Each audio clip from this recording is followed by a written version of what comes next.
Citoyennes et citoyens, vos voix comptent. Radio Cotonou vous donne la parole pour recueillir vos préoccupations, satisfactions et suggestions. Parole aux citoyens, c'est sur la 94.3 Radio Cotonou.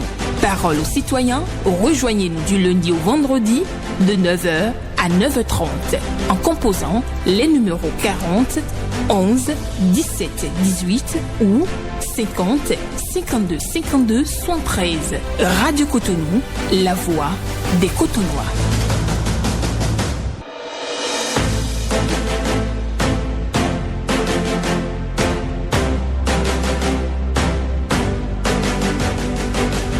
Parole aux citoyens.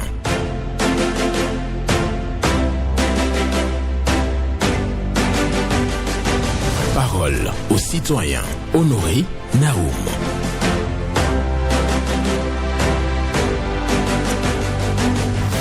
Au milieu de toute difficulté se trouve cachée une opportunité. Au milieu de toute difficulté se trouve cachée une opportunité, une pensée d'Albert Einstein pour la méditation du jour. Ce vendredi 16 février 2024, bonjour à toutes et à tous. Vos préoccupations, satisfactions et suggestions sont attendues au numéro 40 11 17 18 ou le 50 52 52 113. Pas d'attaque personnelle, pas de querelle de personnes, ni de règlement de compte sur les antennes de Radio Cotonou. Prenez la parole en toute courtoisie. Gisela Gbangba sur la mise en onde, Michel Rounou pour le point. Au micro pour la présentation, Benjamin Honoré Naoum. Le premier intervenant est déjà en ligne. Bonjour. Bonjour, excellent journaliste, monsieur Naoum et son technicien du jour. Paul Chaudaton. Que Dieu te protège et vous garde à Radio Cotonou ainsi que le technicien. Amen. Ma première préoccupation, bientôt la répression contre les castes. Et je voudrais inviter la population, les forces de l'ordre en mission, en tenue. Ne touchez pas la tenue pour n'importe quelle raison. Vous connaissez les voies pour aller déposer vos plaintes si vous n'êtes pas content. Mais s'en prendre souvent aux forces de l'ordre que nous le constatons, jusqu'à leur porter des coups. Ah, ils peuvent vous tuer si vous ne le savez pas. La tenue représente le pays, la nation. Donc pour on va pas prôner la tuerie, hein, je vous en prie. Donc il faut qu'on les éduque, qu'on leur dise ce qu'ils font souvent là. D'accord. Les forces de l'ordre en armes, et vous en prenez à eux. Attention, ils vont, c'est-à-dire ne le détaillez même pas. Je ne vous souhaite pas. Le deuxième sujet, c'est toujours concernant l'insécurité. Nous allons inviter nos forces de l'ordre et que la patrouille continue dans les zones reculées parce que nos caïmans qui ne veulent pas travailler, ils sont dans les zones reculées maintenant et font du désordre et arnaquent toujours la population. Et nous allons profiter de dire à la population aussi de rester vigilant. Tout ce qu'on peut vous proposer sur les réseaux GSM, dans n'importe quel domaine, restez vigilants. N'envoyez pas vos sous. Sinon, beaucoup sont vraiment dans des soucis interminables maintenant à se retrouver au CNHU. D'accord. Oui. Paul Chaudaton vous remercie, que Dieu nous garde. Oui, bon week-end à vous, Paul Chaudaton. Sur nos antennes qui parlent de la police, il faut respecter la police parce que la police est en mission pour le Bénin. Et aussi parle d'insécurité et demande à ce qu'on puisse orienter les patrouilles ailleurs. Auditrice en ligne, bonjour. Oui, bonjour. Oui, votre nom? Oui, je vous appelle de Porto-Novo. Ici, c'est Madame Keuda. D'accord. D'accord. Nous vous écoutons, Madame Keuda. Oui, nous voyons, ils nous ont placé des lampadaires dans tous les vents. Moi, je vous appelle de Porto-Novo, Pincoin, Katé-Bencoin. Ils nous ont placé des lampadaires partout, des poteaux. Depuis plus de 7 mois. Tout est très mais on ne nous a pas allumé ça. Nous croyons que c'est le 1er janvier, mais jusqu'à présent, c'est là comme un jouet ou bien un cadeau, bon, je ne sais pas. Mais c'est là, c'est pas allumé, nous sommes toujours dans la société. D'accord. Je ne sais pas, tout est fait prêt, les lampes, tout. Et c'est à Porto-Novo. C'est là. Ils ne nous ont pas allumé ça. C'est lampadaire solaire ou bien branché sur le courant? Oui, sur le poteau béton. Hein. D'accord. C'est bien travaillé. Ok. sans rien faire. Seulement c'est posé. Oui, déposé. Vous refusez, je comprends bien, vous refusez cette décoration-là. Il faut que ça fonctionne. Non, ce cadeau, ils n'ont qu'à nous ouvrir cet emballage et puis nous allons savoir ce qu'il y a dedans. D'accord, merci. C'est intéressant. Bon week-end à vous, monsieur Andoré. Oui, merci beaucoup à vous. Un bon week-end à vous aussi. Merci. Merci. Voilà, excellente journée à Madame Keuda Dolores qui est passée à l'antenne pour dire qu'il y a des cadeaux donc non déballés jusqu'à présent dans son environnement immédiat. Elle est à Porto Novo. On a posé des lampadaires, on a mis les lampes, c'est connecté, mais il n'y a pas le jus. Donc les lampadaires ne s'allument pas. C'est pas une bonne chose. Il va falloir trouver une solution, cher SBE. Bonjour, auditeur en ligne. Bonjour, honoré Benjamin Naoum. Carlos Michel Aounou. Oui, en scène et en or. Nous vous écoutons. Face à la situation du Sénégal, le président Patrice Talon, dans sa conférence de presse donnée la semaine dernière, déclare qu'il s'indigne et qu'il regrette. Et moi, je dirais que c'est le cas Bénin qui fait école là-bas. Donc le président Patrice Talon n'a pas à s'indigner. Qu'il vous souvienne, qu'à la fin de son premier mandat, les députés nommés, que dis-je, élus, ont été rallongés de 45 jours le mandat de ce dernier, d'où c'est 5 ans du professeur Frédéric Joël Aïvo. Il en fait les frais aujourd'hui derrière les barreaux. De quoi je m'en mêle. Et puisque le Conseil constitutionnel sénégalais est veillé au grain, il vient de rapporter cette décision du président Macky Sall. Quelle leçon de démocratie. C'est la preuve que les institutions ne doivent pas dépendre du pouvoir exécutif. Vous m'avez nommé, je ne vous connais. Bon, très bonne journée à vous, honoré Benjamin Naoum. Très bonne fin de week-end. Au revoir et bye bye. Merci. Bon début de week-end, vous voulez dire, je crois très bien. Merci à vous, Carlos Michel Aounou, qui a donc dénié le droit au président de la République de s'indigner du cas du Sénégal. Pour lui, ce qui s'est passé avec Macky Sall serait donc sous l'inspiration de ce qui s'est passé au Bénin.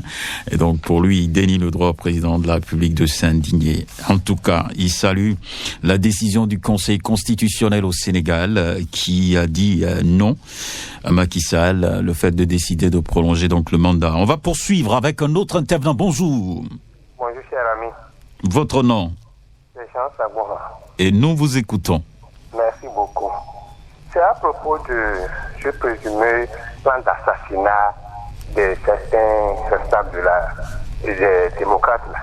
Mais le ridicule ne tue pas. Si le ridicule pouvait tuer, on ne va pas entendre ces gens de choses. Ce sont ces mêmes gens qui nous ont dit dans un passé récent qu'on voulait les empoisonner. Et puis ça a secoué le Bénin dans le temps.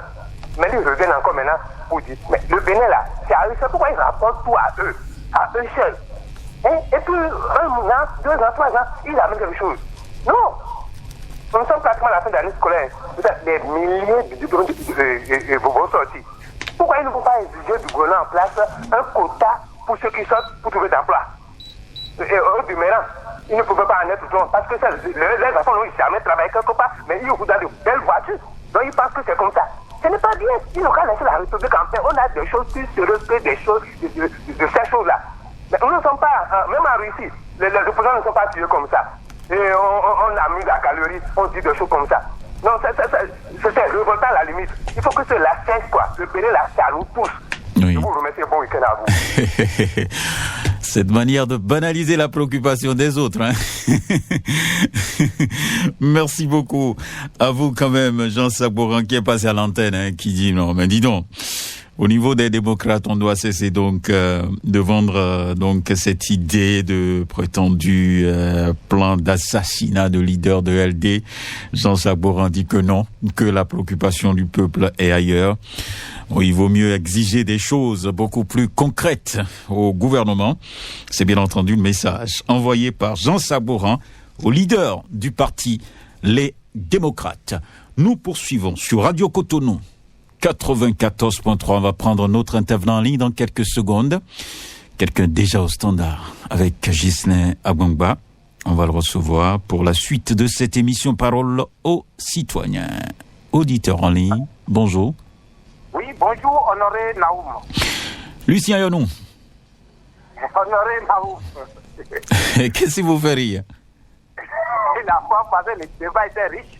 Ah bon? Ah oui. Je pensais que vous voulez m'inviter à prendre à Takbo Devigbo à midi. Oh, c'est la moindre des choses. C'est la distance qui fait un peu le problème. Oh, oui, parce que vous êtes de l'autre bout de Cotonou. Voilà. Je vous écoute à présent, Ayonou Lucien. Ce matin, c'est avec une grande amertume que je voudrais dire au public que nos hôpitaux continuent toujours d'être de véritables mouroirs. Et si même le gouvernement est en train de faire des efforts, il ne va pas s'accorder à l'essentiel. Hier, ma femme a fait un grave accident à l'hôtel d'Adiago où elle cyclait correctement de sang et on l'a transportée d'urgence à l'hôpital de... Votre épouse? Oui, bien sûr, mon épouse. J'espère que plus de peur que de mal, hein? Oui, non. C'est réglé? Oui. Je voudrais d'abord avoir cette assurance avant que vous ne poursuiviez votre préoccupation. Oui, c'est réglé, mais en tout cas, ça va, on remercie. Je croise les doigts pour elle. Mais, ce qui m'a poussé à venir à l'antenne maintenant, ce que j'ai vu hier, puisque j'étais un peu loin hier de Calabrie quand la chose s'est passée, et on m'a appelé d'urgence de rejoindre l'hôpital, ma femme à l'hôpital. J'ai dû déposer mon frère, déployer mon frère qui est encore à Djévé. Le temps que mon frère arrive, qui a pris un peu de temps parce qu'on a déjà transporté à l'hôpital. Mais celui qui a transporté ma femme a constaté que les agents prenaient du temps à transférer ma femme à la salle de soins. Et il a commencé par de faire du bruit. Ces agents l'ont pris aussi pour dire que non, est-ce que lui a l'argent maintenant pour prendre pour payer les soins. Que si moment on prenait la dame, on est obligé d'attendre ses parents. Et c'est ce qu'ils ont fait jusqu'à ce que mon frère arrive d'abord payer les soins, il doit payer la totalité des soins avant de s'occuper de ma femme. Et vraiment, Honoré Naoum, l'accident ne prévient pas. Et tous les Béninois n'ont pas toujours l'argent à la poche avant de sortir. Ce qui s'est passé, pourquoi le gouvernement ne peut pas doter de ces hôpitaux de service minimum, ne serait-ce que pour donner des calmants aux douleurs des accidentés avant que les parents n'arrivent. C'est ça. Ma femme criait, giclait. Se lamentait, personne ne le regarde. C'est bien dommage quand même. Succomber aux douleurs des blessures qu'elle a reçues par manque de soins rapides. D'accord. Je comprends vraiment votre peine ce matin. D'accord. Merci.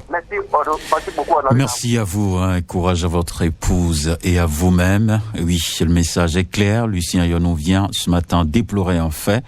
Oui, suite à un accident de son épouse. Oui, et les agents de santé n'ont pas réagi comme cela se doit. On a exigé donc la totalité de l'argent avant de commencer le traitement, ce qui n'est pas bien. Alors que c'est... Oui, bonjour. Bonjour, monsieur le journaliste. Oui, bonjour, madame. Votre nom? C'est Madame Adéromou depuis Souléré. D'accord, nous vous écoutons. Mon préoccupation, c'est à cause de l'eau. Depuis 3 mois à Souléré, on n'a pas eu un goutte d'eau. On souffre. Les enfants pour aller à l'école, c'est vraiment difficile. On calme le bidon de quartier en quartier avant de voir de l'eau. Pardonnez. Il faut faire quelque chose pour nous, sinon on va mourir. C'est ça. Et même quand on a cette heure, ça ne va pas rien. Merci beaucoup. Merci. Excellente journée. Oui. Excellente journée à vous. Ah, vous êtes qui? Vous êtes qui? Madame Adéromou, je comprends votre préoccupation, mais celui qui a pris le téléphone et qui a commencé à crier devrait se présenter. Je comprends bien la difficulté. Nous vivons tout ça. Oui, manque d'eau par moment, ce n'est pas du tout bien, c'est pas facile pour la population. Auditeur en ligne, bonjour. Monsieur Honoré, bonjour. Dia Mohamed. Naturellement. Nous vous écoutons. Bon, je vais directement vers les agences d'assurance là. C'est pas bien ce qu'ils nous font. Si c'est pour réclamer des pièces, d'abord, au lieu de réclamer les pièces, ils préfèrent réclamer d'abord les sous d'adhésion et tout. Il faut qu'ils réclament, c'est leur sous en fait. Ils veulent déposer l'argent pour une suite. Ils ne mettent pas de pression pour ce document. C'est lors d'un accident ou de quelque chose maintenant on ne veut pas venir en assistance et on dit maintenant que oui, c'est parce que les dossiers ne sont pas à jour qu'on ne vient pas en assistance à ce dernier. Alors que ce sont les dossiers que vous devez d'abord exiger au complet avant de commencer par récupérer les sous. Leur préoccupation, c'est de récupérer les sous d'abord. Il faut que nos dirigeants puissent aussi jeter coup d'œil de l'autre côté parce que quand la police t'interpelle maintenant ou bien t'arrête, maintenant on dit défaut d'assurance, on sait ce que ça donne. Mais poursuivez aussi quand il y aura des incidents aussi, il faudrait que ces derniers aussi soient en mesure de nous satisfaire au bon moment. Bon, je passe directement à la répression qui va se dérouler déjà dès le 1er mars. Chère population, allez, même si c'est un faux casque, allez prendre et laisser trouble à l'autre type. Laissez ça là. Je suppose un instant maintenant, si c'est vos enfants dont vous parlez, on a 5 enfants, on a 10 enfants, qui souffrent de quelque chose maintenant, on les transporte tous à l'hôpital maintenant. Est-ce que le médecin va dire, bon, prenez un para et leur donner, chacun aura son ordonnance. On aura les satisfaire de manière différente. Je nous en prie. Prenez vos dispositions. Merci. Je nous en prie. Merci. Plus, je dis toujours aux dirigeants du football, je veux jouer la Coupe du Monde. Prenez vos dispositions. D'accord. Je ne veux plus entendre non. On veut jouer la Coupe du Monde. D'accord, merci. Bonne journée à vous, Dia Mohamed, pour votre passage ce matin. Oui, le message est en direction des maisons d'assurance. Oui, c'est facile de récupérer les sous, mais après, pour assister les sinistrés, c'est toujours compliqué. Auditeur en ligne, bonjour. Allô? Oui, bonjour, madame. Je m'appelle Aronsou Elion. D'accord, et nous vous écoutons. Je veux parler à propos de l'eau. Ok. À Soulé, on ne trouve pas de l'eau. Avant de trouver même chose qui tenait de l'eau, on part à quelques kilomètres de Yénaou avant de trouver de l'eau. On sont venus pour surveiller la sonnette, pour nous donner de l'eau. D'accord. C'est tout? Merci beaucoup. Merci. Excellente journée à vous. Aronsou Hermione, si j'ai bien noté le nom, qui vient aussi par rapport à Soulouléré, qui nous dit il y a manque d'eau. Et oui, deuxième préoccupation donc par rapport au manque d'eau dans ce quartier. Soleb, au secours. Bonjour, auditeur en ligne. Oui. Bonjour, monsieur Benjamin Honoré Naoum. Viren Huimbo. Oui, c'est moi. Nous vous écoutons. Je vous appelle de Fontenay Centre. D'accord. J'ai quelques préoccupations. Allez-y rapidement. Ma première préoccupation va que le ministre des Travaux publics, monsieur Didier José Tonato, de fait la voie qui tend devant le marché de Pape à Toribotito. Cette voie est complètement dégradée. Ça contient des tombeaux ouverts. Il fallait nous réaliser une bonne voie et non pas la réparation. Ne faut pas la réparation. Et deuxième préoccupation va chez le président de la rue. Mon cher président, je ne cesserai jamais de vous appeler pour aider le PP Fontenay. Parce que cette école a réalisé au moins un état de la palmeraie. On n'a pas encore clôturé. Les voleurs viennent voler les noix de palme. C'est ça que je veux vous demander de clôturer notre école. Et troisième, pour terminer, je suis chez le DGPR d'aller contrôler comment fonctionnent les plaques d'immatriculation à NTT, à la NAT. On trimballe les gens partout et par là. Ce n'est pas bon. Il faut que si nos papiers sont à jour, il faut laisser les conducteurs aller se vaquer leurs préoccupations. Merci bien, monsieur le journaliste. Merci. C'est très bon début de week-end à vous. Merci beaucoup à vous, Viren Huimbo, pour votre passage ce matin. Message adressé au ministre des Transports sur 2 volets, il faut le dire. La voie passée, Tori, dégradée. Et oui, il demande de ne pas colmater les brèches. Il faut reconstruire la voie totalement pour faciliter le trafic, c'est ce qu'il demande. Et aussi, il demande au ministre de voir un peu ce qui se passe au niveau de l'ANAT pour la réalisation des plaques des motos. Ça traîne de l'autre côté et ce n'est pas bien. Et aussi, le président de la République doit aider le PP Fontenay Centre pour la clôture de l'école. Parce qu'il y a donc des cultures qui sont développées au sein de l'école et les voleurs viennent donc prendre leur part. Et donc, ce n'est pas bien. Il faut clôturer l'école. Auditeur en ligne, bonjour. La fréquence municipale de Cotonou, bonjour. Sébastien Yonkosu. C'est lui. Nous vous écoutons. Vous nous avez donné l'occasion de venir dire ce qui ne va pas dans notre pays. Est-ce que la vie des citoyens qui conduisent les motos ne compte plus pour nos autorités? Ces autorités, venez vivre avec nous ce que nous vivons sur les pistes cyclables Cotonou-Porto-Novo. Les pistes cyclables sur la route Cotonou-Porto-Novo sont en état de dégradation très avancé. Et cette piste n'est même plus adaptée aux fruits de transport cycliste. Voilà qu'on refuse aux gens de passer sur la grande voie. Voilà comment la piste est rétrécie. Aujourd'hui, on autorise les tricycles à passer dans cette piste et les motos. Et quand un tricycle est devant vous, voilà combien de motos qui s'allient derrière les tricycles. Et tout le monde s'allie et voilà que les pistes sont en état de dégradation. Tout le niveau des carrefours s'est dégradé totalement. Et au moment où le chef de l'État voulait aller à Porto-Novo, on est venu charger la grande route. La grande route est bien chargée maintenant. Mais on a abandonné la piste cyclable. Mais vous quittez la piste cyclable pour rentrer sur la grande route, on vous arrête, on vous verbalise. Alors qu'avant de verbaliser, l'État doit chercher à régler ce qu'il doit régler pour pouvoir verbaliser les gens. Nous sommes dans quel pays? On dit aux gens de ne pas pisser sur la route. À Cotonou, il n'y a pas d'urinoir. Mais on refuse aux gens de ne pas pisser. Quand l'envie de pipi prendra, les gens vont pisser où? Vous n'avez pas mis les urinoirs partout dans les rues comme vous voyez dans d'autres pays. Mais on ne fait que verbaliser. Mais qu'est-ce que l'État fait pour pouvoir empêcher ce genre de choses? D'accord. Sur la route de Porto-Novo, venez voir l'accident. Merci beaucoup à vous, Sébastien Yorosu. Bonne journée. Oui. Nous poursuivons avec un autre intervenant. Bonjour.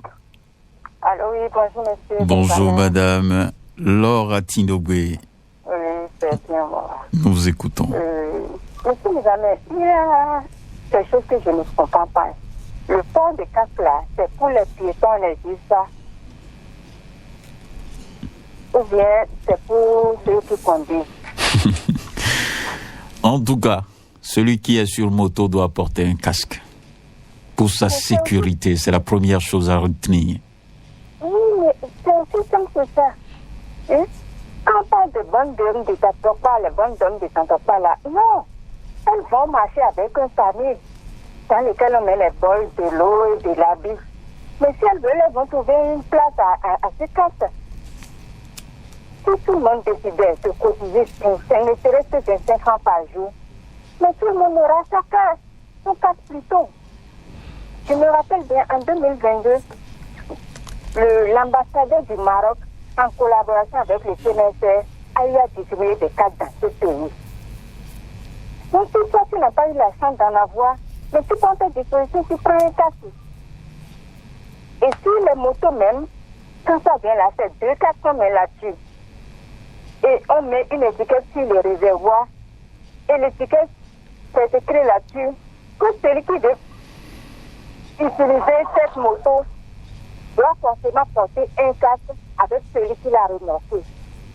Donc, moi, je ne vois pas ce qu'il y a de grave là, et tout le monde dit que c'est pas qu'il y a répression, qu'il y a ça fait des années on parle de ce problème.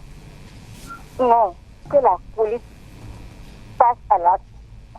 D'accord. Parce que le Béninois là, nous sommes comme ça. Quand on n'a pas le bâton derrière nous là, on ne se met pas dans les rangs. D'accord.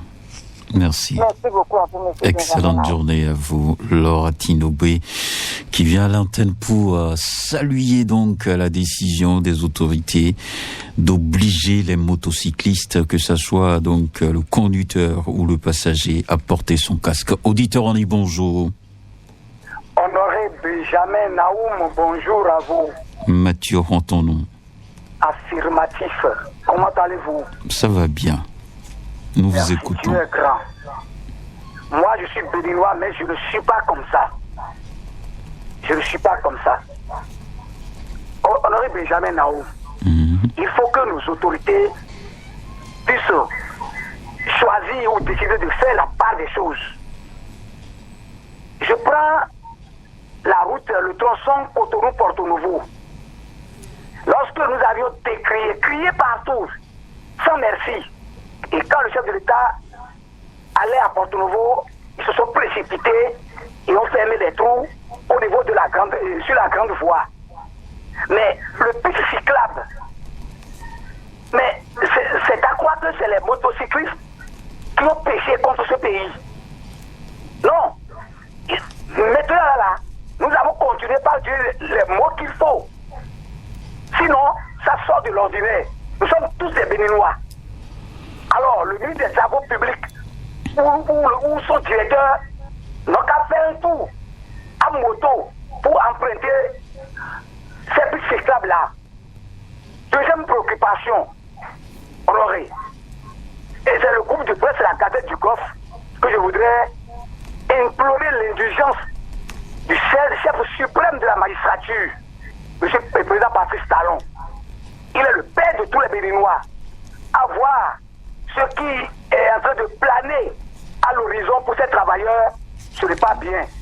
Cœur vaillant, rien d'impossible, M. le Président. Merci. S'il vous plaît, faites quelque chose afin que ces travailleurs puissent avoir le sourire aux lèvres, la voix des sans-voix. Nous vous remercions et bonne suite de programme. Bonne suite de programme aussi à vous. Parce que sans vous, il n'y a pas de radio. Mathieu Rontono, auditeur, j'allais dire. Piste cyclable à réfectionner en allant à Porto Novo. Oui, on a donc oublié, alors qu'on a colmaté les brèches sur la voie principale. Dossier Gazette du Golfe.